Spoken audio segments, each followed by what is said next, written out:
Valery, why is it worth using? I mean, why those technologies are good and what is the positive impact that you can envisage? That's a very big issue, and we can have this discussion for days, if not years. Why is it worth using? We were discussing this yesterday and we are today.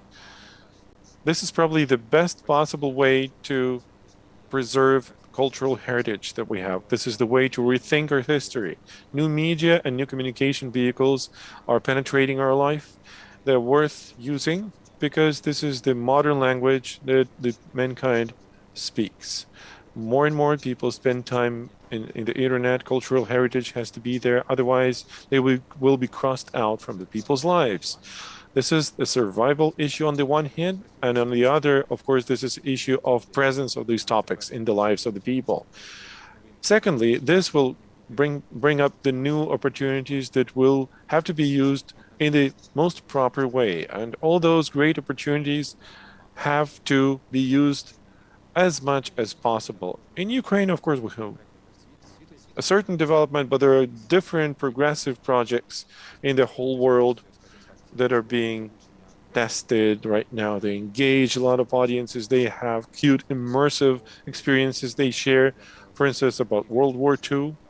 You can sit in a pit during the World War II battle and you can feel like a soldier who's being bombarded from the skies. And you cannot actually influence the situation very much. You're sitting in the pit and you're not like playing games and you're killed millions of Nazis, but you're just shooting sometimes and trying to just to survive, not to defeat the enemy. I think this is cool. This is a cool experience because I don't think many people have had this view on the problem. But when are we going to see the virtual Chernobyl and try to visit it? Because there is Stalker. There's a virtual game. The Polish people came over and scanned Chernobyl. They had to produce the cultural project that would be free of charge, more about art, more about cultural heritage. We are talking about this, but they wanted to develop a computer game. There is a lot about Chernobyl. The topic is really interesting, but there is a tragic story behind. We were talking about this yesterday. It's not probably time to make new vision and develop new concepts, but there's still time to reflect about the people who had to do with the tragedy. I just know that about World War II, that was a very good example because it was a very important event. Many people, all the people know about this, but now youngsters watch movies about World War II when everybody was killing each other. And there's so many versions of the games, of the battlefield where you're running and shooting millions of enemies. And so World War II is being digested right now as the phenomenon. These new experiences actually help rethink the situation, help understand so many different aspects, and probably understand the experience of people who are sitting in the pits and shooting or trying to survive, basically. One woman had her daughter, and her daughter died, and she created a digital version of her daughter. That's a horrific story, actually, but that's an interesting experience from the standpoint of how the person can go out of the box and rethink the tragic story of him or herself. There are many stories that are not as popular as the shoot 'em up games, but they're actually developing. Shoot 'em all, I mean. Well, I think one cannot compare things because there are so many different tasks and objectives. The gaming industry, this is a huge one of the biggest in the world in terms of technology and business. But their objectives are different. There are games that start little by little moving towards the good. And they start including and incorporating training. I mean, the learning experience. start explaining a bit of history. They start immersing people into something new. And also the surrounding that was there in the game is getting different. It's a learning experience. It's all very subjective. So I myself play games. Counter-Strike? Yes, including that one. But what I found cool about this is to understand what kind of new ideas stand behind, digital ideas I can find there.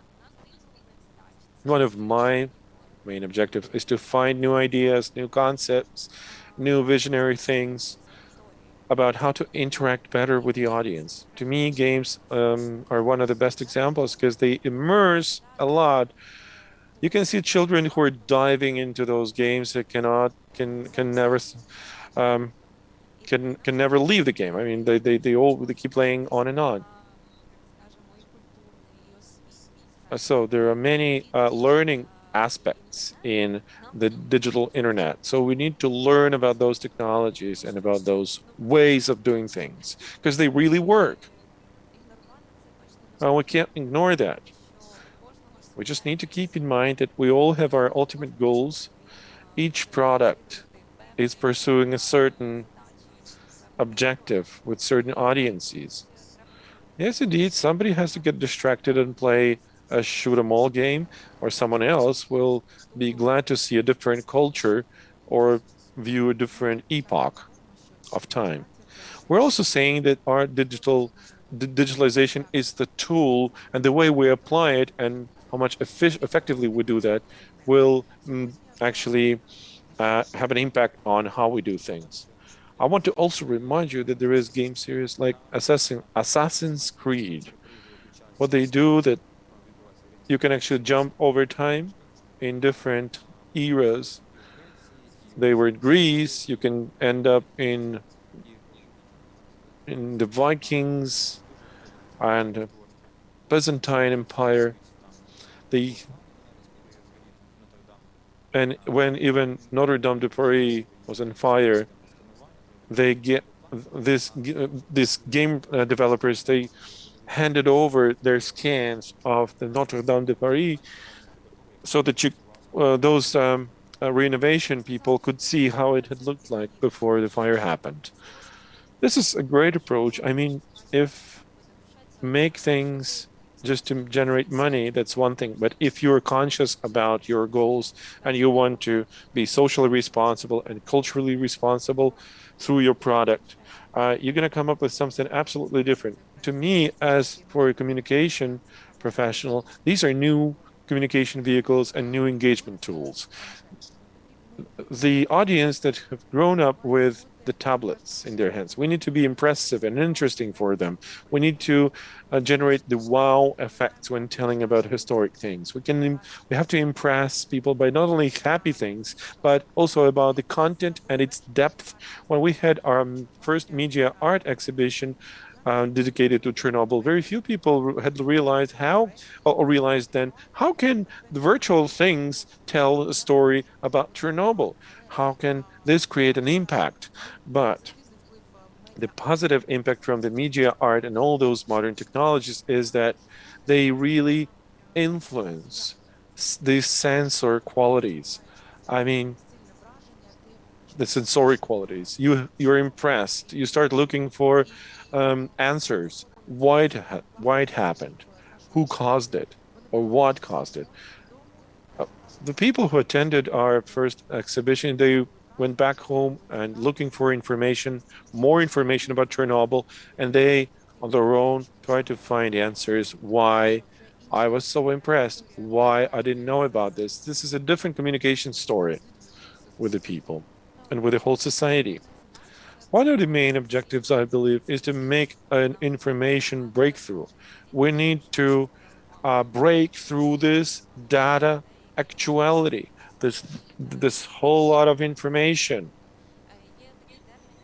There is such a concept as ad blindness, when a person stops seeing those commercials and ads, because there's so many advertisements where they're regularly placed. I do not even notice those ads. I do not even turn on those ad blinders or ad blocker. That's an ad blocker you have installed in your brain already. Yes, indeed.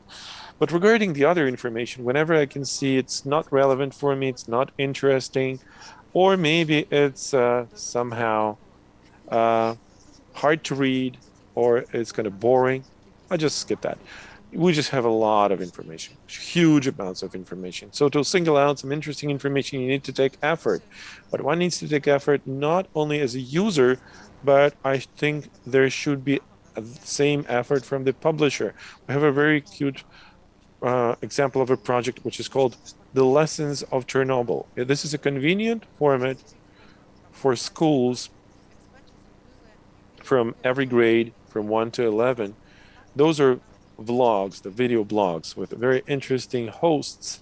And those lessons are very interesting to see. Of course, this has to be moderated by the teacher. This is just a supporting tool. There's one more interesting thing is about media literacy, because we're going to be talking about media literacy and about the this data or information actuality,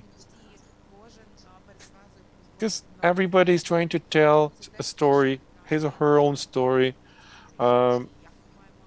in his or her own manner. So everybody's trying to discuss things. When we had the first project called ARTEFACT, we're going to take a look at it. We will see how it worked. What we want to do is actually to go through this information noise.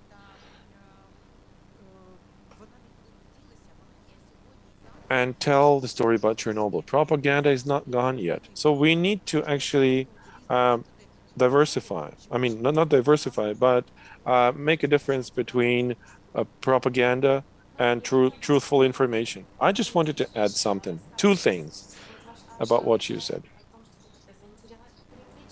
Just to attract more attention to the Chernobyl topic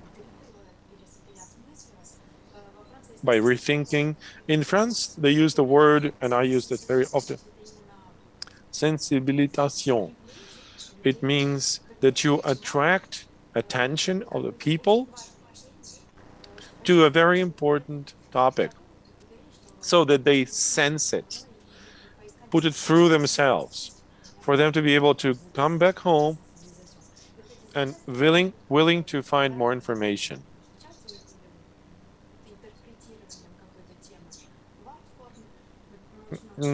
In art, we were talking about many things like entertainment, and there is one thing called gamification. And culture organizations, they're trying sometimes to make their content interactive through gamification so that new generations can actually sensation everything, like sense this.